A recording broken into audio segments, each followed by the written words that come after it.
How do you control anger? There's two aspects. One is in the moment, and the other is, in general, to prevent the moment from arising. And both of them need to be done. Because, yes, you can keep working with anger in the moment, but ultimately the real solution is to work with what's causing it so that it doesn't keep coming. So as long as it keeps coming, you work with it in the moment, but you also work with that which is causing it. So the root cause of anger is two things. Number one, unfulfilled expectations. That's what we're angry about. We have an expectation. Let's say I hire you for a job, and I say to you, okay, I want you to do this job, and I, interview lots of people, you're the most qualified, you have come into the interview, you've said, I'm the man for this job, so I trust you. I have what you could call an expectation that you're going to do what I've asked you to do.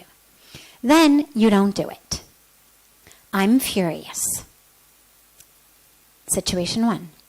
Why? Because I expected that you would do it. Situation two. I cannot find anybody who's prepared to do this job. I'm in the grocery store buying apples. I see you. I say to you, do you want to make a few quick dollars or a few quick rupees? And you say, oh, not really. And I say, well, come on, anyway. And I force you to do it.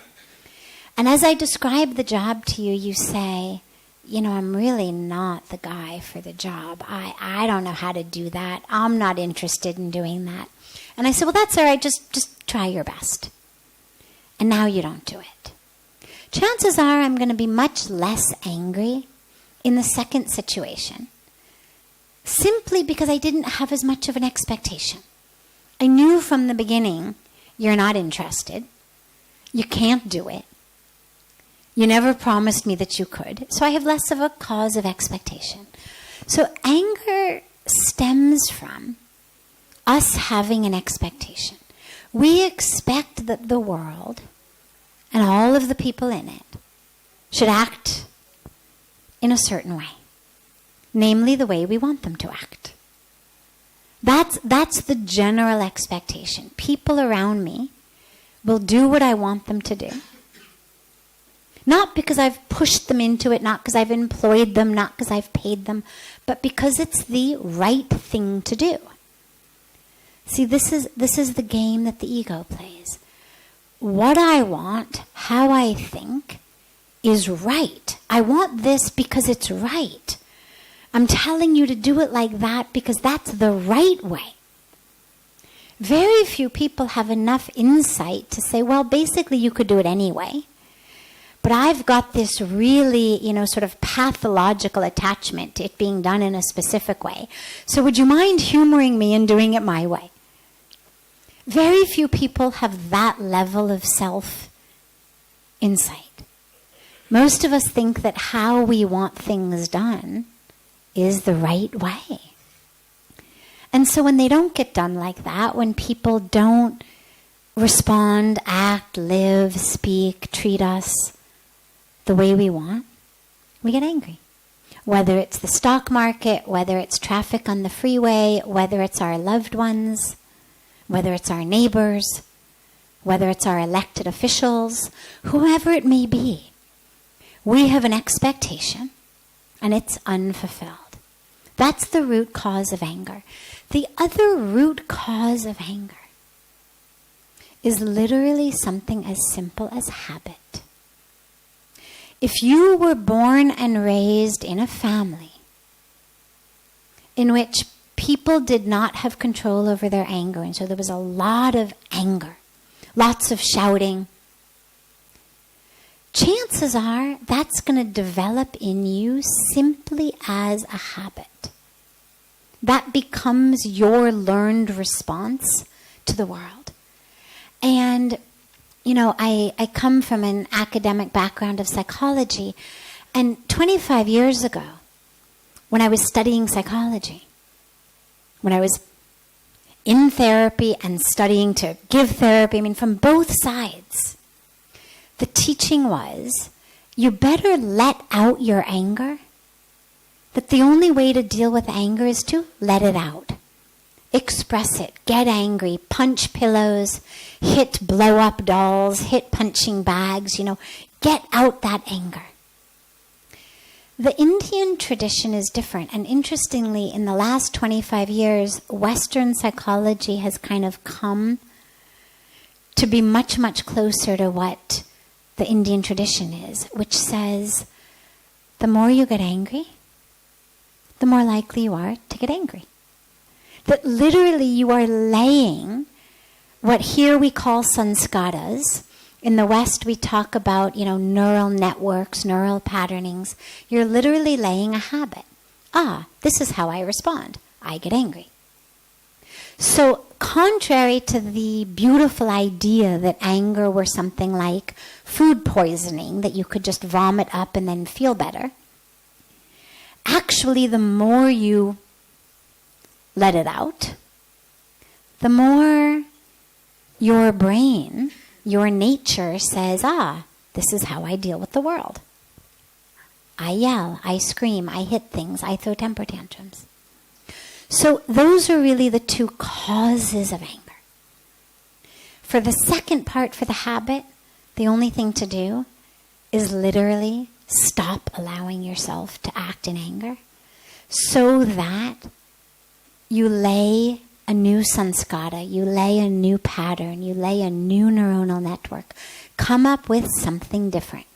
I jog, I paint, I sing, I hug trees, I meditate, I cook. Whatever it is, it doesn't matter. Whatever works for you.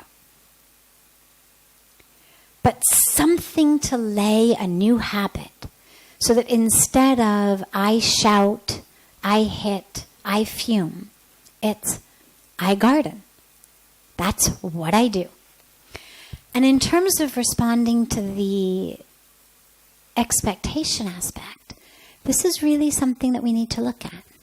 Because not all of our expectations are so superficial. Sometimes they are. Sometimes it's, you didn't do the dishes, you didn't cook the way I wanted, you didn't clean your room, you didn't do the report, you didn't speak to me the way that I wanted you to speak to me.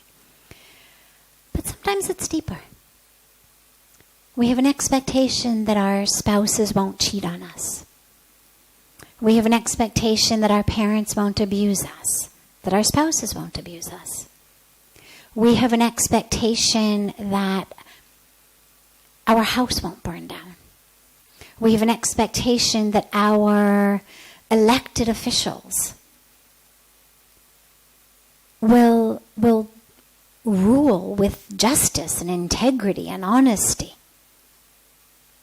So these are deep things. These are expectations that we all have.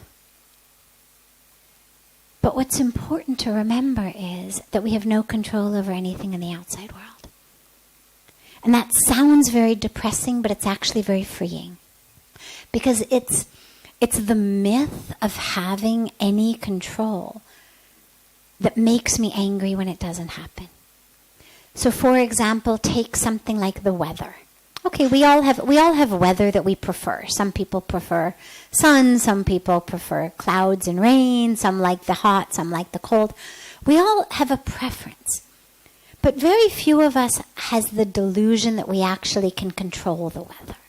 And so for example, if it's too hot and I don't like the heat, I may be uncomfortable, but I'm not going to be angry because I never really expected the weather to do what I want. If I planned a picnic and it rained, I might be disappointed. But again, I'm not going to be furious because I never really believed that my picnic was what determined whether it rained or didn't rain. So the anger that comes from this delusion that we have some level of control of the world around us.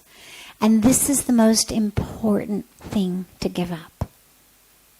You have no control. Not over the people around you, not over the weather, not over the stock market, not over the traffic. The only thing you have control over is your own self. And so if you are dissatisfied, the answer to that dissatisfaction is within.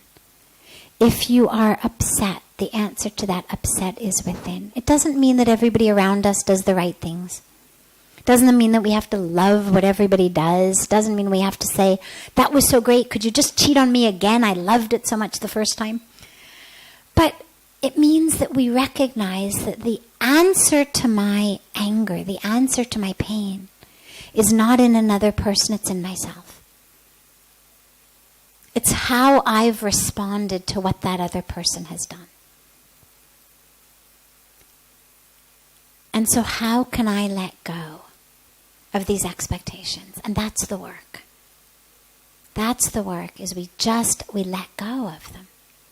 We may still have a preference, sure. I prefer that, people don't beat each other. I prefer they don't beat me.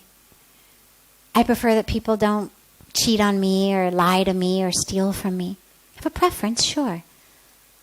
Like I would prefer the weather to be a little cooler. But I don't expect it to the level where if it doesn't happen, I'm furious.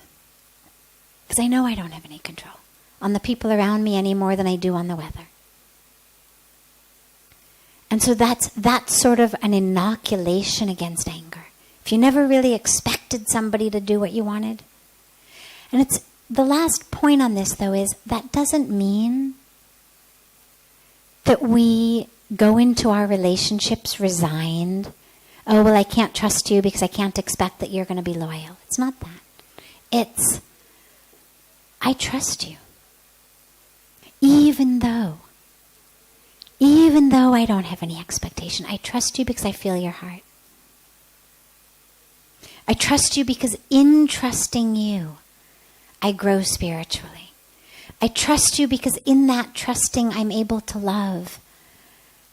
And the love is the most important thing that we need in our lives. And so even though I don't have an expectation, nonetheless I trust. Or even though I'm not attached to the expectation, nonetheless I trust. And then the last part is what to do when you get angry. Okay, so you had an expectation. You were attached to the expectation. They didn't fulfill the expectation. Now that wave of anger is coming. This is when you simply need to employ tools. And different tools work for different people. One of the most powerful tools is the breath. If your breath is low and deep and slow, you cannot simultaneously be furious. You can't do it. You also simultaneously can't be stressed out. The mind, the brain, and the breath, and the heart rate, the pulse, the blood pressure, all of that actually are very interlinked. To the point where if I gave you a pill that made your heart start beating really fast, your brain would get nervous, even though there was nothing to be nervous about. But the cues go both ways. Brain gets upset, heart beats fast. Heart beats fast, brain assumes there must be something to get upset about. It goes both ways. So if you can bring your breath slow and deep and long, you will pull yourself out of the heart-pumping, blood-rising, sweaty palms, sympathetic nervous system overload, I'm going to kill someone experience. It'll also pull you out of the stress response. It'll pull you out of anything that later you think, oh my God, what happened to me? It keeps you conscious. So the breath, first and best tool, just literally bring the awareness right here in the abdomen. It expands, it contracts. If you can do that, you pull yourself out of anger in that moment. Then take a walk. Drink a glass of water. There's a beautiful saint who says count to 100. I mean, figure out what works. There's dozens of different things you can do. The point is simply to keep yourself from reacting for long enough so that when you do, you're able to respond with a cool head, consciously, rather than in the unconsciousness that happens when anger overtakes us. The stuff that makes us repent the next day or an hour later. Doesn't mean that we love everything, doesn't mean that we condone everything, but it means when things happen that we don't condone, that we have the ability to respond to it consciously, rather than being the slave of anger.